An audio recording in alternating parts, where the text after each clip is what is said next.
मेरे सेठ श्रेणियों और आप सभी का स्वागत है प्रीतम एकेडमी परिवार में। और मैं हूं पंकज कुमार।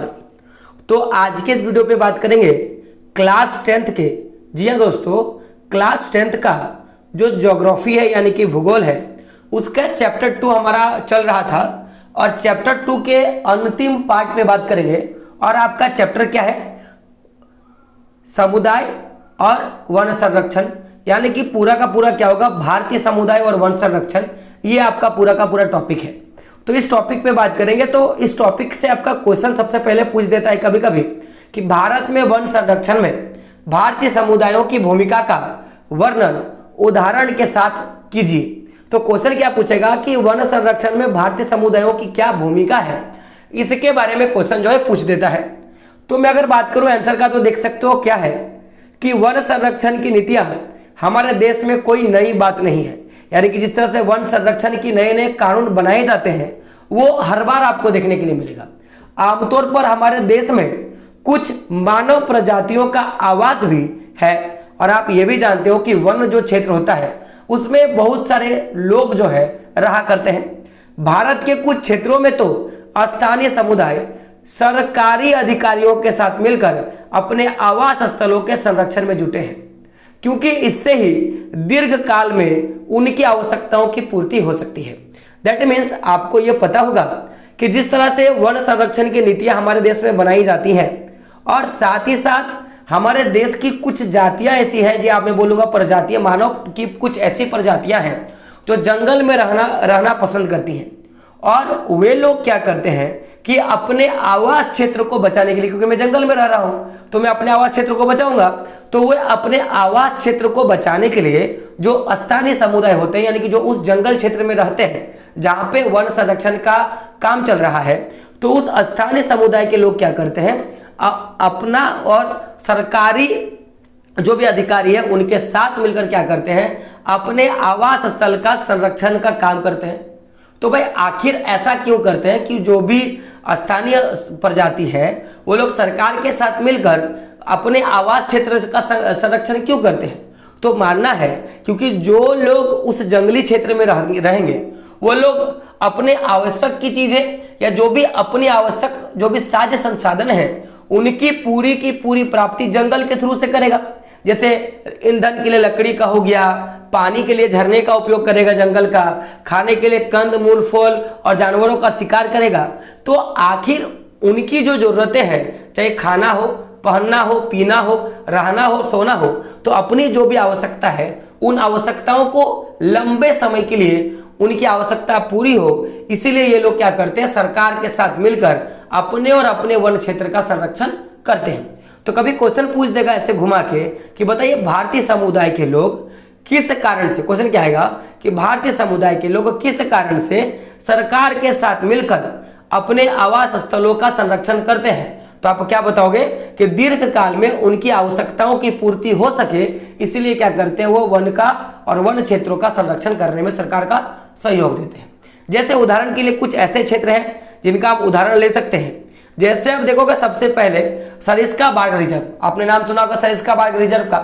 तो सरिस्का बाघ रिजर्व में क्या हुआ था, आप क्वेश्चन ये भी पूछेगा कि सरिस्का बाघ रिजर्व है कहाँ पे, तो ये राजस्थान में। कहाँ पे? राजस्थान में। मैंने भी बताया था कि सिक्का किसके घर में मिलेगा, तो राजा के घर में।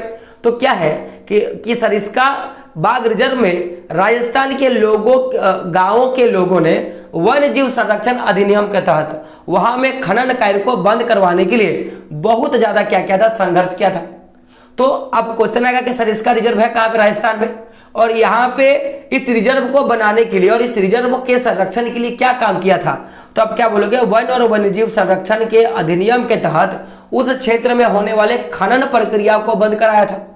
अब इससे हुआ क्या था, तो कई क्षेत्रों में तो लोग स्वयं वन्यजीव आवासों की रक्षा कर रहे हैं और सरकार से हस्तक्षेप भी क्या करते हैं, स्वीकार नहीं करते हैं। और ये जो पूरा का पूरा सरिस्का जो बाघ रिजर्व है, इसके आसपास के कई क्षेत्रों में ऐसा भी होता है कि लोग खुद आगे बढ़कर क्या करते हैं कि वन का संरक्षण करते हैं और उस क्षेत्र में किसी भी सरकारी अधिकारियों के अधिनियम का या मैं बोलूं कि उनके हस्तक्षेप का किसी तरह का स्वीकार लोग नहीं करता है। अब अगला देख सकते हो, अगला है राजस्थान के अलवार में। राजस्थान के अलवार में तो राजस्थान के अलवार जिले के 5 गांवों के लोगों ने क्या क्या था, 1200 हेक्टेयर वन भूमि को भरोनदेव डाकव, क्या है, भरोनदेव डाकव सेंचुरी घोषित कर दी, और जिसके अपने ही नियम कानून क्या क्या था इन्होंने बना दिया था। तो आप देखो, जो राजस्थान के अलवार जिले के उस जंगल के समीप जो भी 5 गांव हैं, तो वो लोग क्या कर रहे थे कि अपने जो भी जीवन के साधन संसाधन है या सरिस्का बाघ रिजर्व के सामने वाले जो इलाकों के जो लोग हैं, उनके जो साधन संसाधन है उनकी पूर्ति वो जंगल से करते थे। चूंकि जंगल ही नहीं रहेगा तो उनकी जो भी साधन संसाधन है उसकी पूर्ति नहीं हो पाएगी। तो पूर्ति हो, इसीलिए उन्होंने क्या किया था, राजस्थान के अलवार जिलों के लोगों ने कि अपने अगल बगल के 5 गांवों के लोगों ने मिलकर क्या किया कि 1200 हेक्टेयर का वन क्षेत्र भूमि को एक सेंचुरी घोषित कर दिया, और इस सेंचुरी का नाम क्या है, भरोनदेव डाकव। क्या नाम है, भरोनदेव डाकव के नाम से ये लोग विख्यात हुआ। अब हुआ क्या था कि इस क्षेत्र में इन्होंने क्या किया कि इस क्षेत्रों में शिकार को वर्जित किया, और बाहरी लोगों के घुसपैठ से क्या किया, वन का संरक्षण और वन को बचाने का क्या करता है, ये लोग काम करता है। ऐसे और कई सारे उदाहरण हैं। जैसे हम लोग बात करेंगे चिपको आंदोलन का, चिपको आंदोलन से भी क्या हुआ, वन संरक्षण बचाया गया। फिर हम लोग बात करेंगे बीच बचाओ आंदोलन का, और क्या था, नवोदयन आंदोलन का, जिससे वन संरक्षण में काफी ज्यादा महत्वपूर्ण भूमिका निभाई गई। उसी तरह और भी सारे हम लोग वन प्रबंधन के बारे में बात करेंगे, लेकिन कभी कभी क्वेश्चन पूछ देता है कि चिपको आंदोलन क्या था और इस पर टिप्पणी करें। तो समझिएगा, सबसे पहले समझिए कि ये आंदोलन हुआ कहाँ था।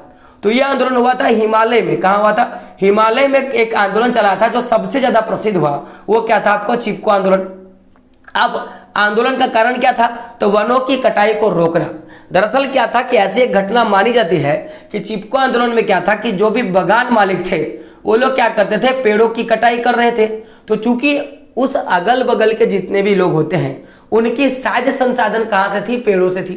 तो अब पेड़ों की जब कटाई हो रही थी तो वो लोग पेड़ों को बचाने के लिए क्या करते हैं कि पेड़ों से चिपक जाते हैं, यानी कि लिपट जाते हैं, और उसी से उसका नाम क्या पड़ता है, चिपको आंदोलन पड़ता है।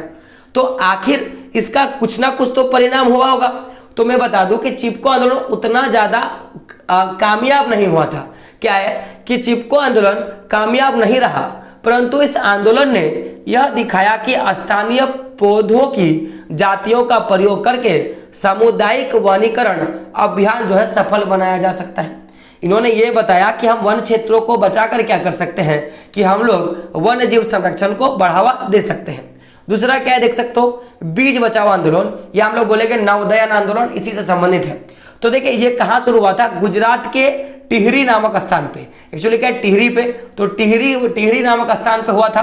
अब कारण समझिएगा, कारण क्या है, तो इस आंदोलन का कारण क्या था कि रासायनिक उर्वरकों के प्रयोग के बिना विविध प्रकार के फसलों का उत्पादन के द्वारा आर्थिक रूप से व्यवहार कृषि का उत्पादन क्या था, संभव होना। तो ये जो बीज बचाओ आंदोलन या जो नवोदयन आंदोलन जो चलाया गया था, ये टिहरी नामक स्थान पे चलाया गया था। कारण क्या था कि इनका मानना था कि बिना उर्वरकों के उपयोग यानी कि बिना रासायनिकों के उपयोग से भी क्या कर सकते हैं, फसल का उत्पादन कर सकते हैं, और साथ ही साथ हम लोग क्या कर सकते हैं कि आर्थिक रूप से उसका व्यवहार कर कर कृषि उत्पादन को क्या कर सकते हैं, हम लोग बढ़ा सकते हैं। और इसी के लिए क्या चलाया था, यह आंदोलन चलाया था। आगे देख सकते हो क्या है कि इसका जो मुख्य काम था कि पारंपरिक संरक्षण को पुनर्जीवित करने अथवा पारिस्थितिकी कृषि में नए तरीकों का विकास अब व्यापक हो गया था इस आंदोलन से। तो आंदोलन से सबसे पहला काम क्या हुआ कि इससे हम लोग पारंपरिक संरक्षण की जो कृषि है उसको कर पाए, यानी कि जो पीढ़ी दर पीढ़ी से जो चलता आ रहा है उसको आगे कर पाए। साथ में जो भी हमारी पारिस्थितिकी है वो कृषि के नए तरीकों के कारण क्या हुआ कि विकास हुआ, और पारिस्थितिकी तंत्र का भी जो है किसी तरह का विनाश नहीं हुआ। अब क्वेश्चन आपका आता है संयुक्त वन प्रबंधन। देखिए संयुक्त वन, एक तो होता है वन प्रबंधन जो सरकार द्वारा चलाया गया। अब संयुक्त वन प्रबंधन क्या था कि सरकार और जो भी किसी खास व्यक्ति के द्वारा या समुदाय के द्वारा या कुछ जातियों के द्वारा क्या किया गया, सरकार और उनके द्वारा मिलकर वनों का प्रबंध किया गया, और इसी को हम लोग क्या बोलते हैं, संयुक्त वन प्रबंधन। तो हुआ क्या था, अगर कभी क्वेश्चन आएगा कि बताइए संयुक्त वन प्रबंधन की शुरुआत कब से हुई थी, 1988 में। और ये कोई औपचारिक तिथि नहीं है, कानूनी तौर पर नहीं कह सकते हैं, केवल इसको मान सकते हैं। और ये स्थान कहाँ था, तो सबसे पहले संयुक्त वन प्रबंधन जो शुरू हुआ तो वो भारत के उड़ीसा राज्य से शुरू हुआ था। तो कारण समझेगा क्या कारण है कि संयुक्त वन प्रबंधन जो है शुरू किया गया। तो सबसे पहला देख सकते हो कि भारत में संयुक्त वन प्रबंधन का कार्यक्रम रक्षित वनों के प्रबंधन और पुनर्निर्माण में स्थानीय समुदायों की भूमिका के महत्व को उजागर करता है। तो ये जो संयुक्त वन प्रबंधन हुआ, इससे हम लोग क्या बोलेंगे कि जो भी रक्षित वन है, ऐसे वन जो कहीं ना कहीं आने वाले समय में लुप्त हो जाएंगे या उन जंगलों में होने वाली जो भी प्रजाति है या जो भी उप प्रजातियां हैं वो पूरा का पूरा क्या हो जाएगा, खत्म हो जाएगा। तो उनको बचाना और जंगल को फिर से बनाने में जो समुदाय की जो अहम भूमिका है उसके बारे में क्या करता है, ये बताता है। दूसरा क्या है, वन विभाग के अंतर्गत संयुक्त वन प्रबंधन रक्षित वनों के बचाव के लिए क्या करती है, कार्य करती है। किसके लिए गौर कीजिएगा, रक्षित वनों के बचाव के लिए क्या करती है, कार्य करती है। अब आगे देख सकते हो क्या लिखा है, आगे लिखा है कि वन विभाग के अंतर्गत संयुक्त वन प्रबंधन रक्षित वनों के बचाव के लिए कार्य करता है। तीसरा क्या लिखा है, इसमें गांव के स्तर पर संस्थाएं बनाई जाती है जिसमें ग्रामीण और वन विभाग के अधिकारी संयुक्त रूप से क्या करते हैं, काम करने का काम करते हैं। तो पूछेगा कि संयुक्त वन प्रबंधन में ग्रामीण और सरकारी अधिकारियों के लोगों के बीच में किस तरह काम का बंटवारा होता है। तो आप क्या बोलोगे, इसमें गांव के स्तर में संस्थाएं बनाई जाती हैं और जो भी वन विभाग के लोग हैं वो लोग मिलकर क्या करते हैं, काम किया करते हैं। आप पूछेगा कि संयुक्त वन से क्या लाभ हुआ, संयुक्त वन प्रबंधन से क्या लाभ हुआ, तो क्या बोलेंगे, इसके बदले ये समुदाय मध्य स्तरीय लाभ जैसे गैर इमारती वन उत्पादकों के हकदारी होते हैं तथा सफल संरक्षण से प्राप्त इमारती लकड़ी लाभ के भागीदारी होते हैं। दैट मीन्स कि अगर दोनों ने, ग्रामीण समुदाय के लोग और जो भी वन विभाग के अधिकारियों, जब दोनों ने मिलकर वन का संरक्षण किया तो उससे ऐसे लकड़ी जो इमारत के काम यानी कि मकान बनाने में, जैसे हो गया दरवाजा हो गया, खिड़की, पलंग या और भी बहुत सारे ऐसे कुर्सी, तो ऐसे काम के लिए जिनका उपयोग नहीं होता है उनका उत्पादन बढ़ा। या अगर किसी तरह से जो भी इमारती लकड़ी का उत्पादन बहुत ज्यादा मात्रा में हुआ तो सरकार उसको बेचेगी और जो लाभ होगा वो दोनों लोग क्या करेंगे, यानी कि ग्रामीण लोग और जो भी सरकार वो लोग क्या करेंगे, आपस में बंटवारा कर लेंगे। अब क्वेश्चन आता है कि वन और वन्यजीव संरक्षण में सहयोगी रीति रिवाजों पर एक निबंध लिखना है। यानी कि जो भी रीति रिवाज है वो कहीं ना कहीं क्या करते हैं, जंगलों को बचाने का काम करता है। तो आखिर वो कैसे करता है, इसके बारे में आपका क्वेश्चन है। तो बात करेंगे आगे। तो भारत के लोग प्राचीन काल से ही प्रकृति की पूजा करते आ रहे हैं और अपने रीति रिवाजों के कारण प्रकृति के प्रति श्रद्धा और विश्वास रखते हैं। क्योंकि आप गौर करना कि आज भी हमारे समाज में कई ऐसे परंपराएं हैं या कई ऐसे पूजाएं होती हैं जो कहीं ना कहीं प्रकृति से ताल्लुकात रखते हैं। और चूंकि जो भी पूजा या जो भी उपासना हमारे समाज के लोग करते हैं वो इतने श्रद्धा और इतने विश्वास के साथ करते हैं कि वो क्या करते हैं, प्रत्यक्ष रूप से या अप्रत्यक्ष रूप से क्या करते हैं, वन और वन जीवों का संरक्षण कर देते हैं। जैसे समझिएगा कि आपको पता है कि हर घरों में तुलसी का पौधा लगाना चाहिए। तो इसका एक साइंटिफिक रीजन है कि तुलसी का पौधा क्या करता है कि 12 महीने आपको हर एक दिन क्या करेगा, पूर्ण रूप से आपको ऑक्सीजन देगा। अब इससे क्या होता है कि आपको और आपके परिवार को हमेशा से क्या होगा कि आपको ऑक्सीजन की प्राप्ति होगा। अपने बरगद का पेड़ का नाम सुना होगा, तो बरगद का पेड़ भी आपको 12 महीने आपको ऑक्सीजन देता है। तो उससे क्या होगा कि आपको ऑक्सीजन की पूर्ति होगी। तो इसीलिए ऐसे बहुत सारे रीति रिवाज हैं जिनसे बरगद की पेड़ की पूजा की जाती है। और हमारे धर्मों में, चाहे आप मुसलमान हो, चाहे हिंदू हो, चाहे क्रिश्चियन, चाहे ईसाई हो, तो आपको पता होगा कि जिस भी स्थल का पूजा करते हैं हम लोग, उसका संरक्षण भी क्या करते हैं, हम लोग करने का काम करते हैं। तो होता क्या है कि जो अपने रीति रिवाजों पे, जो हमारे रीति रिवाज है उस पर इतना जो लोग श्रद्धा और विश्वास रखते हैं, तो उसके कारण क्या होता है, प्रत्यक्ष रूप से यानी कि जानकर और अनजान से भी हम लोग क्या करते हैं कि वनों का संरक्षण कर देते हैं। तो होता क्या है कि इन्हीं विश्वासों के कारण इन वनों के पवित्र पेड़ों के झुरमुट भी कहते हैं। अब जो हम लोग भाई जंगलों का पूजा उपासना करते हैं, पेड़ों को उपासना करते हैं, तो जिन पेड़ों का पूजा उपासना किया जाता है, जिन जंगल झाड़ों का उपासना किया जाता है, उनको झुरमुट कहा जाता है। और झुरमुट का मतलब क्या होता है, देवी देवताओं का वन। क्या होता है, देवी देवताओं का वन। तो कभी क्वेश्चन पूछा जाएगा कि झुरमुट का क्या अर्थ है, तो क्या बोलोगे, देवी देवताओं का वन। तो अब आगे देखिएगा, कुछ ऐसे क्या है कि कुछ ऐसे समाज है जो अपने पूर्वजों से पेड़ों का पूजा करते आ रहे हैं और इसीलिए अपने पूर्वजों से इनका संरक्षण भी क्या कर रहे हैं, करते आ रहे हैं। जैसे आप देखोगे, जैसे एक जगह जैसे छोटा नागपुर का क्षेत्र है, तो छोटा नागपुर क्षेत्र में जो मुंडा और संथाल जनजातियां हैं, ये लोग क्या करते हैं, महुआ और कदम के पेड़ों का पूजा करते हैं। और इनका जो पूजा है वो सदियों से इनके पूर्वजों के द्वारा लगातार करते आ रहा है। तो जिससे क्या हुआ कि छोटे नागपुर के क्षेत्रों में महुआ और कदम के पेड़ों की पूजा होती है और किसी ना किसी तरह से प्रत्यक्ष और अप्रत्यक्ष रूप से क्या होता है, इनका संरक्षण होता है। उसी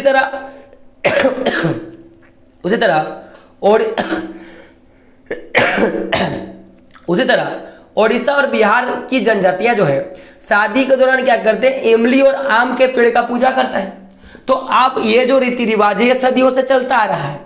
तो अब एक मान्यता ऐसा भी होगा कि मान लो कि जो लोग उड़ीसा और बिहार के क्षेत्रों में रहते हैं, अगर एक समय के लिए सोच लिया कि इनके क्षेत्रों से आम और इमली के पेड़ समाप्त हो जाते हैं, तो अब इनके लिए इस बात का टेंशन होगा कि शादी के समय जब हम इन पेड़ों का पूजा करते हैं, तो जब अगर ये पेड़ ही नहीं होगा तो शादी कैसे होगा भाई। तो केवल शादी करवाने के लिए और शादी करने के लिए लोग क्या करेंगे, पेड़, इमली के पेड़ और आम के पेड़ लगाएंगे और इसी का अप्रत्यक्ष रूप से क्या करेंगे, लोग संरक्षण भी करेंगे। और हमको भी पता है कि हम में से बहुत सारे ऐसे भी लोग हैं जो पीपल और वट को पवित्र मानकर क्या करते हैं, उनको पूजा कर देते हैं और उससे कहीं ना कहीं क्या करते हैं, हम लोग उसको संरक्षण देते हैं। जैसे हिंदू धर्म के बहुत सारे लोग होते हैं जो वट सावित्री करते हैं। तो वट सावित्री में क्या होता है कि वट देवी का पूजा किया जाता है। तो उसकी भी एक पौराणिक मान्यता है, कभी अगर समय मिलेगा तो मैं आपको समझा दूंगा।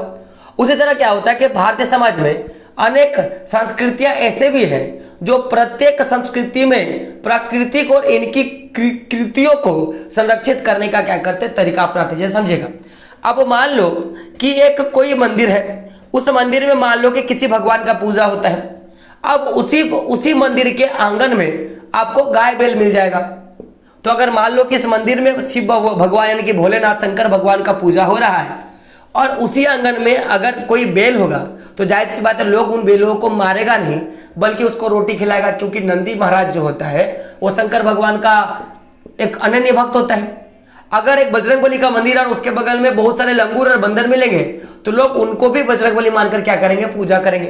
तो कहीं ना कहीं जो भी हमारे भारतीय समाज की जो भी संस्कृतियां हैं और जो भी संस्कृति मानते हैं वो क्या करता है, प्राकृतिक और उनकी कृतियों को संरक्षित करने का काम करता है। जैसे देखोगे तो आमतौर पर झरने, पहाड़ की चोटियां, पेड़ों और पशुओं को पवित्र मानकर उनका पूजा करते हैं कि नहीं करते हैं। जैसे हम लोग गाय को गौ माता मानकर पूजा करते हैं, पर्वत में कैलाश पर्वत को पूजा करते हैं। आप गिरधार, जैसे कृष्ण भगवान ने जिस पर्वत को उठाया था उस पर्वत की हम लोग पूजा करते हैं। और ऐसे कई पशुओं का पूजा करते हैं। झारखंड में आपको पता है सोहराय नाम का पर्व होता है। तो वो क्या है, वन को और उन जानवरों का रक्षण करना जिनसे सोहराय नाम का पर्व होता है। ऐसे अनेक मंदिर हैं जिसके आसपास आपको बंदर और लंगूर मिलेगा। उपासक क्या करता है, उनको खाना खिलाता है और पानी पिलाया जाता है। इससे कहीं ना उनका देखभाल होता है और देखभाल से क्या होता है, उनका संरक्षण भी होता है। तो यह प्रत्यक्ष रूप से हो गया। ऐसे कहीं ना कहीं राजस्थान में एक क्षेत्र है, राजस्थान में बिश्नोई गांव है, वहां के आसपास के लोग क्या करते हैं, काले हिरण, चिंकारा, नीलगाय और मोरों को क्या करते हैं, अपने समुदाय का अभिन्न अंग मानकर क्या करते हैं, उनका संरक्षण कर देते हैं। तो ये तो क्वेश्चन अक्सर पूछा जाता है कि राजस्थान के बिश्नोई लोग किन जानवरों का संरक्षण करते हैं। तो आप क्या बोलोगे, काला हिरण, चिंकारा, नीलगाय और मोरों का क्या करते हैं, संरक्षण कर देते हैं माय डियर फ्रेंड। तो इस तरह से आपका जो पूरा का पूरा चैप्टर आपका खत्म हो गया। अब हम लोग लेंगे जो आपका ज्योग्राफी का चैप्टर 3 है, क्या है, जल संसाधन, उसको हम लोग क्या करेंगे, करने का कोशिश करेंगे और उनके सारे क्वेश्चंस को क्या करेंगे, हम लोग पूरा का पूरा हल करेंगे। तो वीडियो कैसा लगा कमेंट बॉक्स में बताना है। साथ ही चैनल पर नए करना है, चैनल को सब्सक्राइब करना है और अपने दोस्तों तक वीडियो को शेयर करना है माय डियर फ्रेंड। साथ ही साथ जो भी मैं आपको नोट्स बता रहा हूं उस नोट्स को क्या करना है, आपको लिखना है और उसको क्या करना है, बारी बारी से याद भी करना है। तो दोस्तों मिलते हैं अगले वीडियो में, तब तक के लिए जय हिंद, जय भारत और आपका दिन शुभ हो।